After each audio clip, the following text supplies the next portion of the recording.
I'm just going to break in here and make sure that everybody out there realizes he is so significantly important to this next film. You have no idea. Crush them!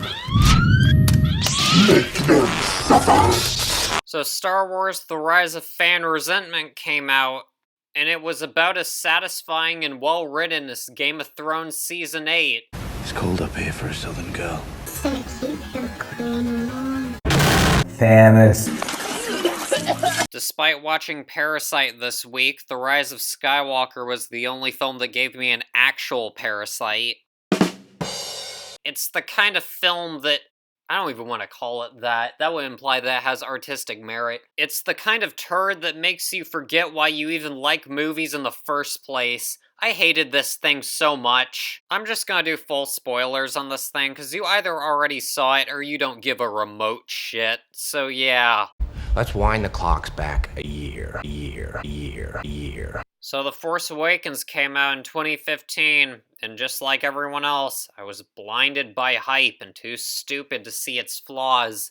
I mean, shit, even up to like a couple days ago on rewatch, I was like kinda tricking myself. I was like, yeah, it's pretty good, right? I remember liking this. Yeah, it gets so much worse the more you think about it. You got another problem. Women always figure out the truth.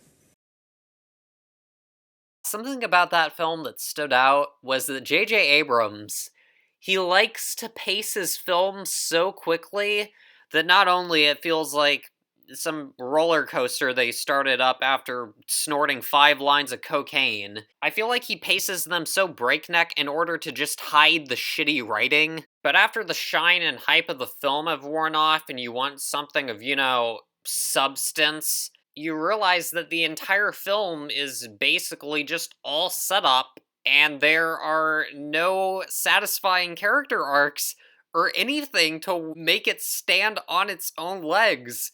As it stands for Force Awakens and The Last Jedi, they're alright.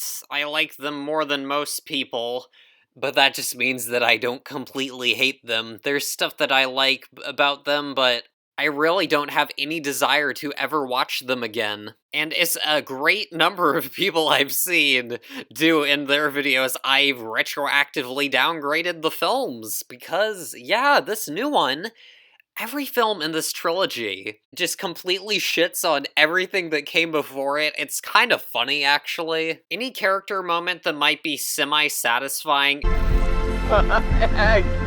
I got it. That's beautiful. Any character moment that might be semi-satisfying is rendered completely obsolete by the next film because the characterization is so fucking inconsistent. Anyway, let's get to the actual film. I don't even know where to begin with this, so we're gonna do a bit of a play-by-play. The Dead Speak. The galaxy has heard a mysterious broadcast, a threat of revenge, and the sinister voice of the late Emperor Palpatine. General Leia Organa dispatches secret agents to gather intelligence while Rey, the last hope of the Jedi, trains for battle against the diabolical First Order. Meanwhile, Supreme Leader Kylo Ren rages in search of the Phantom Emperor, determined to destroy any threat to his power.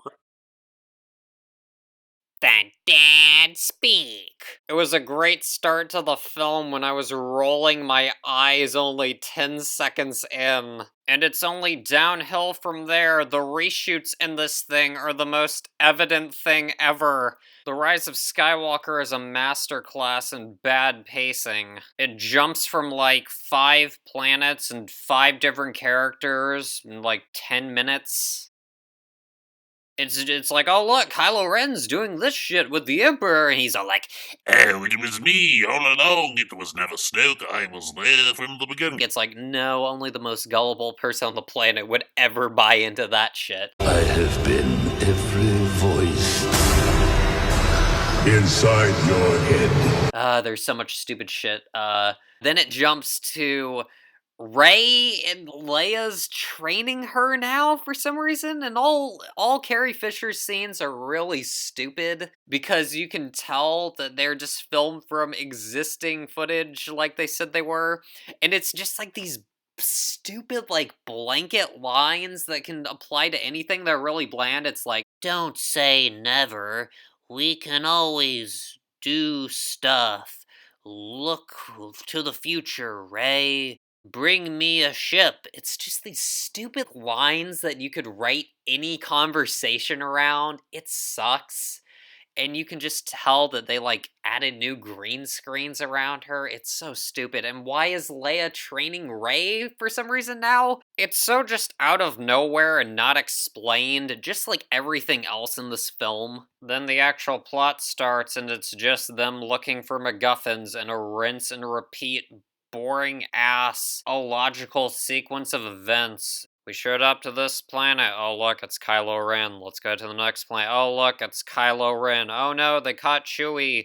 Let's go rescue him and spend 10 minutes on that, even though it doesn't matter and has no purpose. There's just so many dull, dead-end plot threads in this movie. Like, it was really funny when Finn was like, Hey, Ray, I gotta tell you something about the way I feel.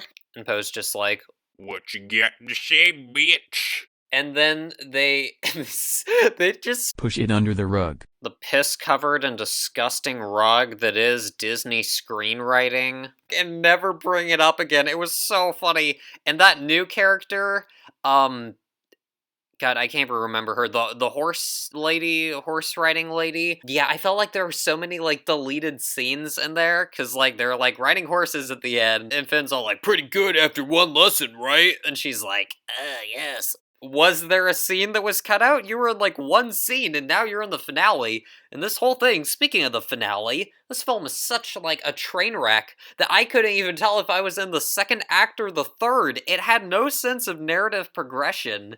It was so unsatisfying and borderline hard to follow at times. It's like, oh look, Star Destroyers have the Death Star tech for no reason. They do literally nothing with it. It was so funny. You thought the First Order was cool? It was only the beginning. This time it's personal. The Final Order. It's so fucking lame.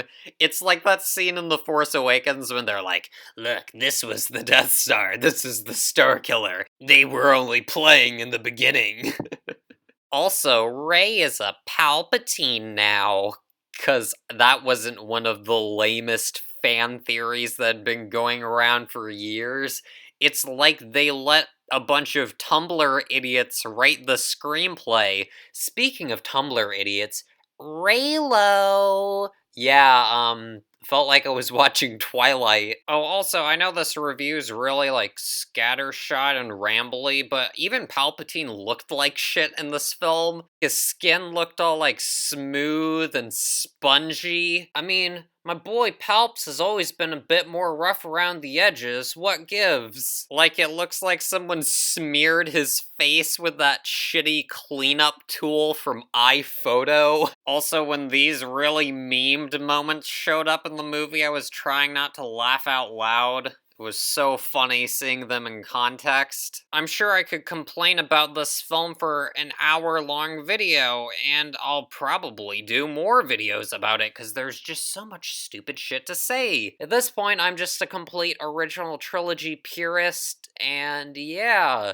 I liked it when these films were simpler. They had a charm to them. Take these two over to the garage, will you? I want them cleaned up before dinner. But I was going into Toshi Station to pick up some power converters. I mean, shit, I even appreciate the Ewoks more at this point. Classic hateable characters. I mean, they're part of pop culture. Fuck it, I'm done. I'm giving this a 4 at most. It's so shitty. This is undoubtedly one of the worst of the year. And yeah, that's about it for now. Here's my rank of the series for anyone who is interested. Make sure to comment your thoughts on this disaster of a film. Yep, that's it.